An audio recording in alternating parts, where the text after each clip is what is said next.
In today's video, I'm going to be sharing the two most common wrist mistakes that golfers are making when they're in the green side bunkers. It's really affecting their ability to get the ball not only out and onto the green, but that high, soft shot landing close to the pin.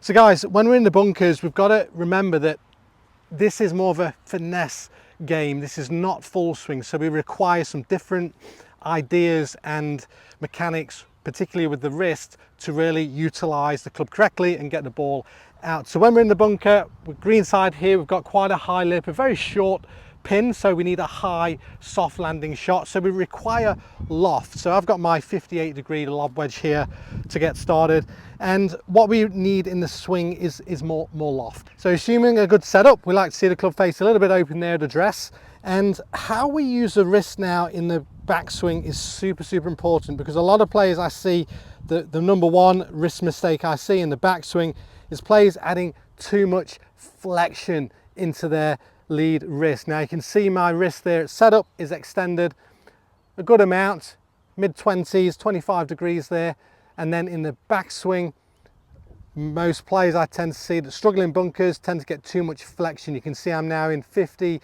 degrees of flexion, and what that does to the club face, guys, is really starts to close that loft, really shuts the club face, really starts to expose that leading edge, and not great when we're coming through strike, because if we maintain that in the downswing, we start to get this leading edge digging in, get this diggy effect, not very much loft, and the ball's going to come out very low, and it's not going to be great for this shot that we need. So what we need in the backswing, we start with some good wrist extension in this lead wrist, and in the backswing we want to maintain that. So at the top of the swing we actually get that nicely extended. I'm exaggerating here, I'm in 40 degrees of extension, so I've changed from 25 to 40, and what you can see, guys, is that extension alone is opening my club face. It's now exposing the bounce, the sole of the club, and if I maintain that coming through impact, it's really going to allow me to maintain the loft. I'm going to get this more of a bounce effect, and you can hear that back of the club hitting. You can see there's some nice extension at the top of the swing and at impact, and you can see that almost. So imagine you're in some water up to your waist here, and you want to get that sound of, as though my back of the hand is the bottom of the club. Now if we don't use the wrist correctly, we'll get that digging. So we'll get that dig versus that bounce. Okay guys, so we need to make sure that we're doing some good wrist mechanics in the backswing. So here what you can do is just have some little practice swings as a drill, swing back and just start to extend that lead wrist. Look at your club face, see that it's more open. You can really see it's exposing that loft. Now we've got the help of HackMotion here. You can set this to some biofeedback with either the audio or you've got the actual buzzing, so you'll feel it on your wrist when you're in those good ideas. So you can set it to 33, 34 plus if you like, just to get you the feeling of what it's like to extend that lead wrist. And if you can maintain that coming into impact as well, you can see, you know, I've kept a nice amount of extension throughout that, 20 degrees of extension at impact, a nice amount at the top of the swing as well. That keeps the loft on, helps the ball go up. So again, extension, and from here, and I've maintained that again through impact. So you see that's come out very high, very soft, and landed nicely to the pin on these nice quick greens downhill. I'd be very happy with both of those. Now if we don't get that right, and I'll show you the example of too much flexion. So as we go back, if we start to flex too much, leading edge starts to close, we get very little loft. So you see here, now you can see very diggy. You can see minus 23 at the top in flexion, minus 37 at impact. It's really de-lofted it. That ball's gone long and left, just hung onto the green there on that slope at the back of the green. So, but not what we want, guys, for these finesse green side shots. So that's the first mistake that I see. Too much flexion. Let's add some extension into that backswing, and the feeling into impact, the feeling that I like to use is what I call turn the tap, a little analogy I came up with a while ago. Imagine you was turning a tap and you turn it this way. You'd keep the back of your hand to the sky, so you get this look, and you can see on HackMotion my forearms are rotating, but you can see this is staying in extension. So imagine the back of your hand is your club face. You can see as I turn the tap, I'm keeping that face to the sky all the time, all the time.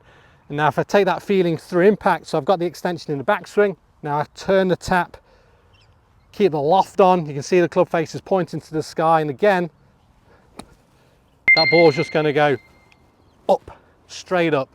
Again, a lot of extension there at impact, 18 degrees of extension. So guys, give that a go if that's something you're struggling with.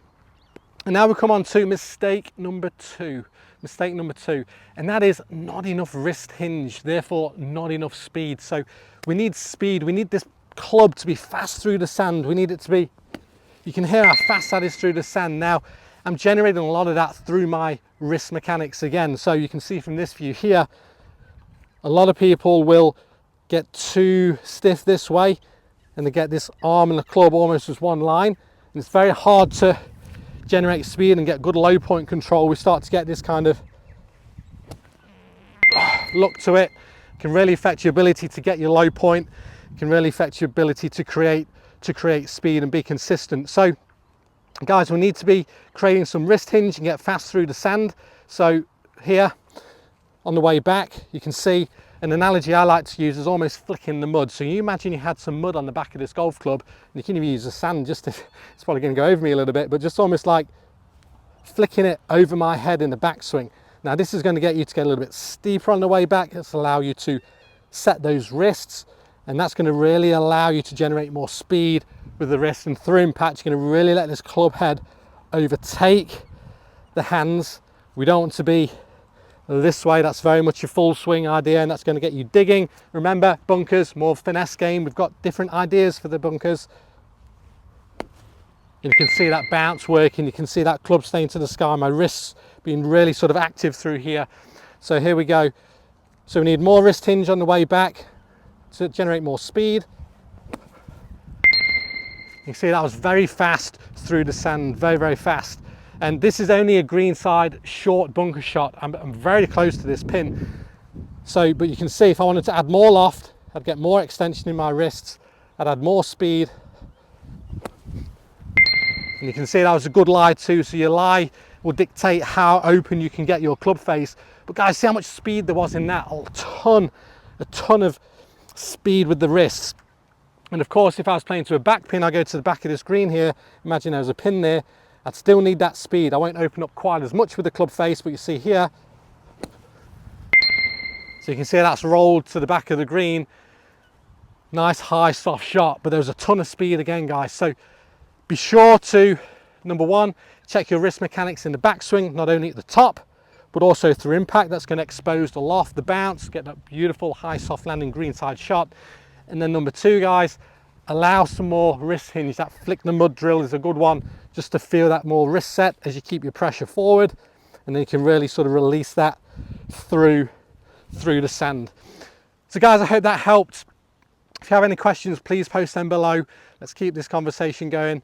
And if you'd like any more tips to improve your game, click the link below and we'll send those through to you. So guys, thank you so much for watching, and we'll see you on the next video.